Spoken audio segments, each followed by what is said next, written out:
On this episode of Test Chamber, we're taking a look at Butts Panda's great adventure through the Warlords of Draenor expansion in World of Warcraft. Hello, everyone. I'm Andrew Reiner. Controlling Butts Panda is Dan Tack. Hey. Your favorite character, right? Absolutely. Famous character in World of Warcraft. Maybe the most famous character. One of the most renowned heroes in the realms. And what is up with this expansion, Dan? It looks a lot different. So, if you'll check out the area we're in right now, this is the garrison. This is essentially World of Warcraft's take on player housing. It's pretty crazy. But it's more like you get a city. Yeah. This thing is gigantic. You will actually build up a huge city full of quests, crafting hubs, and resources that you'll be able to really customize. And Whoa! It's a crazy new part of the game. What's that two-headed dragon? It's a dragon, Reiner. Yeah, but what is that They're all over yours? the Is place that one in of your World of Warcraft. characters? Yeah, he's one of my friends. This is all my zone here. Yeah, I mean this whole thing is yours. Like everything down there in the valley, all that stuff. So this is a fairly upgraded garrison, just so you know. When you start out, you won't have nearly this much stuff. And you're upgraded to level 100. This is a beta character, right? Yep, so we've got basically access to everything, so which is why we're going to check out some of the new systems here right now. So if we were putting buildings into our garrison, we'd talk to this architect guy over here. Keep it quick, kid. He has a quest. He has quests we have to day. do before we can do that, unfortunately. But essentially, you plug different buildings into sockets in this zone here, and we'll just run out and take a look real quick. Ooh, I'm still. So like this thing right here, that can become like an alchemy lab or all kinds of other crafting buildings, and you've got all kinds of different plugs you can socket buildings into. So it's a really easy building system as long as you have the materials. So when you first get here, you don't have the high walls. It's just a few people, maybe one building. Is that kind of how it starts off? You'll have this building right here, and it'll be a lot smaller. Okay. And then eventually through questing and all that stuff, you unlock the other stuff that you can add. How much customization do you have over it? I mean, obviously you're using sockets, so you're kind of plugging in pieces where they want you to put them. Right. So it is in that respect, yes, but there are a lot of different building options you can have to make the city that you want, essentially. So, and there's also this element too, which is completely new for Draenor, and that is the follower system. So, Which is just clicking OK. It is at the onset, yes. You've got these you'll assemble this crew of different followers, sort of like Pokemon. You want to collect them all, right? And you can take these different characters and put them on missions. So they level up. And some bugs there? Yeah, it's beta. So you can send them on different missions. So I'm sending out Bluke, our warrior here. And he's going to take on... this Frostfire Gronling. Okay. So it's going to take him a total of 30 minutes to do this. And when he's done, he's going to bring back this contract for another follower.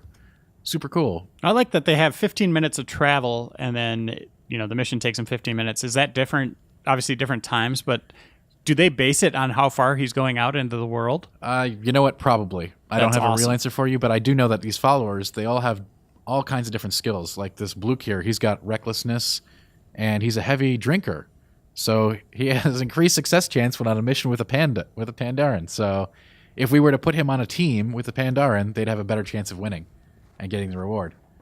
So we'll send him out, and he'll be back in 30 minutes with results. Okay, so this one's 8 hours. So these are much bigger missions. These are tier 100 missions, level 100. So we're going to need this one takes on a Blade Moon, I don't even know what that is, Genusaur, a Botany Grower, and a Botany Grower, and a Botany Warder. Sounds like you just need to send out people that drink a lot.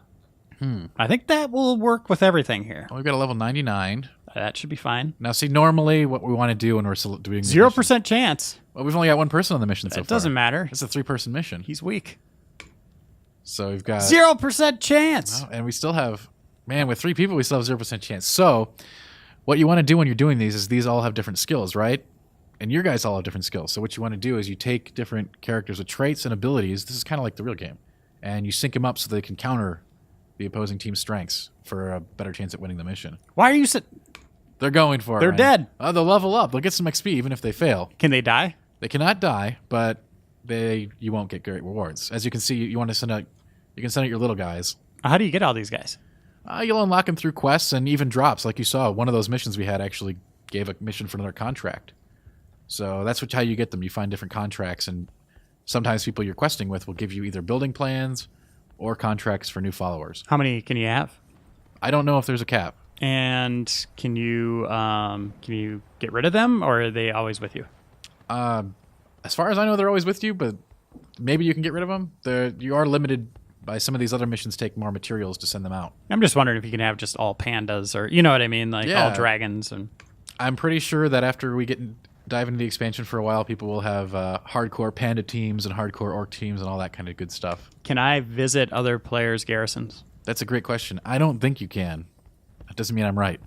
Yeah, it'd be cool to see that stuff. Obviously, people will be able to post them on YouTube in their videos, but it'd be cool to see them in the game, just see how people are progressing.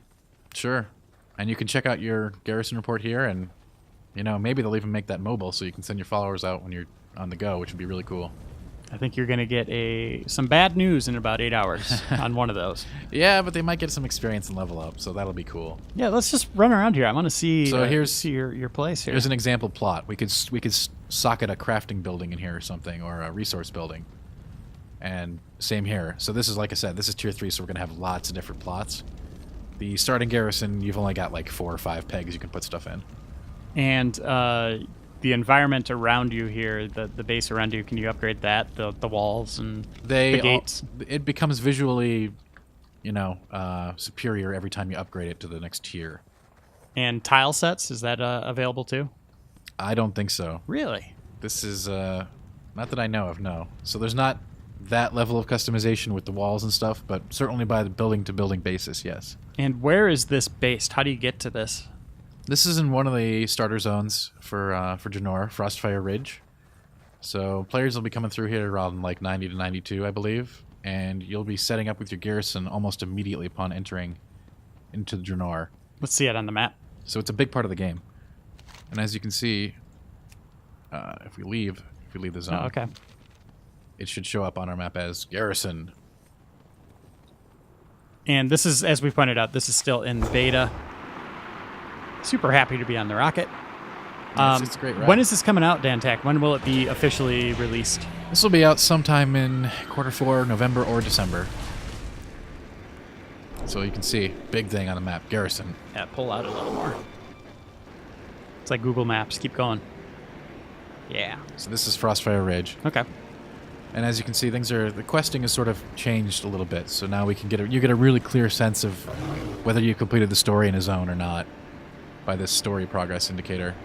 And these things have now taken the place of the old fetch and kill quests. You don't have to go and pick up a quest marker from an NPC anymore. You just go there and kill stuff, and you get the credit.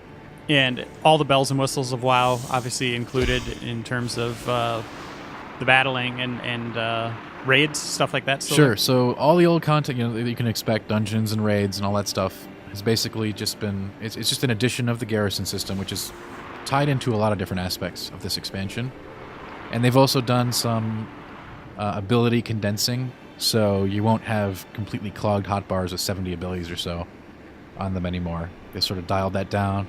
And they've also dialed down stats, so you won't be hitting for 10 billion damage anymore.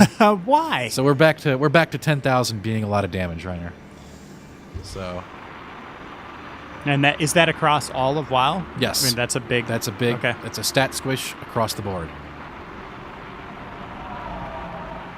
I'd like to watch you cruise around on your rocket for a couple more hours, but I think that's a pretty deep dive in what people can expect. Obviously, this is still really early. Coming, as Dan pointed out, in the fourth quarter of this year.